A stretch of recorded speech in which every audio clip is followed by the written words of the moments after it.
বুকে ব্যথা হলেই মানুষ ভয় পেয়ে যায়। কারণ বেশিরভাগ মানুষেরই মনে এটা হয় যে বুকে ব্যথা হচ্ছে মানে হার্ট অ্যাটাক হয়ে গেছে। দেখুন, হার্ট অ্যাটাক বুক ব্যথার একটা অন্যতম প্রধান এবং খারাপ কারণ ঠিকই আছে, কিন্তু হার্ট অ্যাটাক ছাড়াও কিন্তু বুকে নানা কারণে ব্যথা হয়ে থাকে।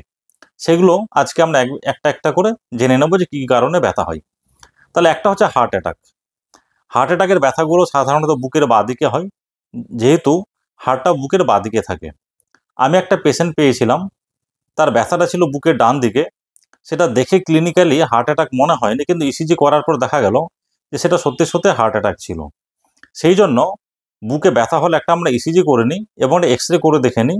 তাতে করে অনেকগুলো কারণ আমরা খুব তাড়াতাড়ি এবং ক্লিনিক্যাল এক্সামিনেশন করে বুঝে যেতে পারি যে ঠিক কী কারণে ব্যথাগুলো হচ্ছে আর কোন কোন কারণে ব্যথা হয়। যেমন হচ্ছে যে বুকে আমাদের বাইরে সব থেকে কী আছে, চামড়া আছে, তারপরে মাংসপেশি আছে।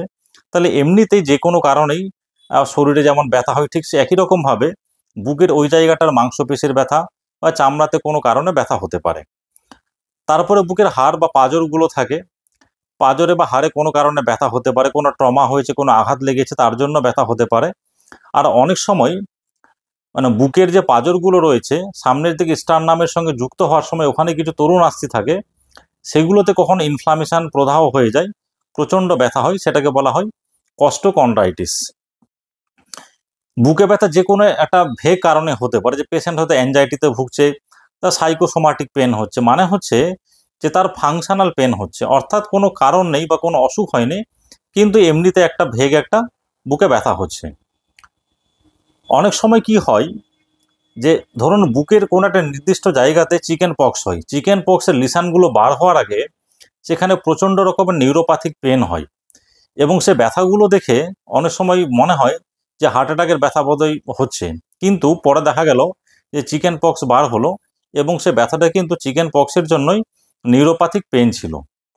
এবার বুকের ভেতরে যদি আমরা চলে যাই তাহলে কি দেখব আমরা, যে ফুসফুসের চারিদিকে একটা পর্দার মতো স্ট্রাকচার থাকে, যেটাকে বলা হয় প্লুরা বা প্লুরাল ক্যাভিটি।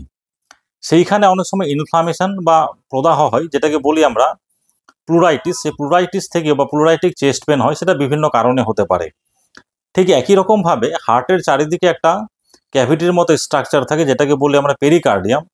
সেই পেরিকার্ডিয়াম যদি কোনো কারণে প্রদাহ হয়, যেটাকে বলি আমরা পেরিকার্ডাইটিস, সেই পেরিকার্ডাইটিস থেকেও কিন্তু বুকে ব্যথা হয়।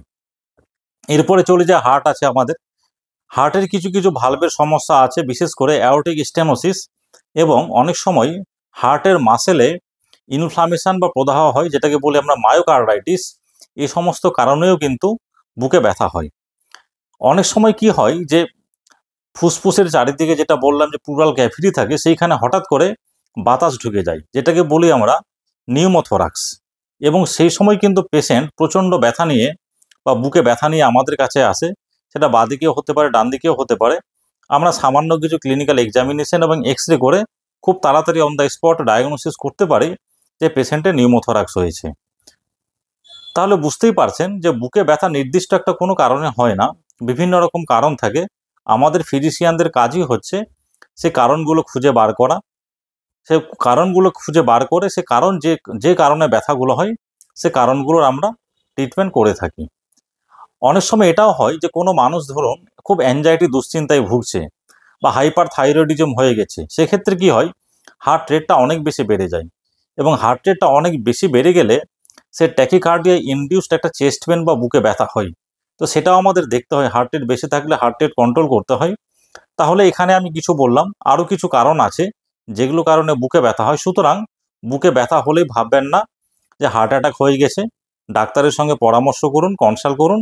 ডাক্তারবাবু ঠিক ডায়াগনোসিস করে আপনাকে বলে দেবে যে আপনার কি হয়েছে। সুতরাং বুকে ব্যথা নিয়ে অযথা আতঙ্কিত হবেন না। তবে হ্যাঁ, বুকে ব্যথা হলে দেরি না করে ডাক্তার দেখান, একটা ইসিজি করান, তাহলে আপনার জীবনটা বেঁচে যেতে পারে।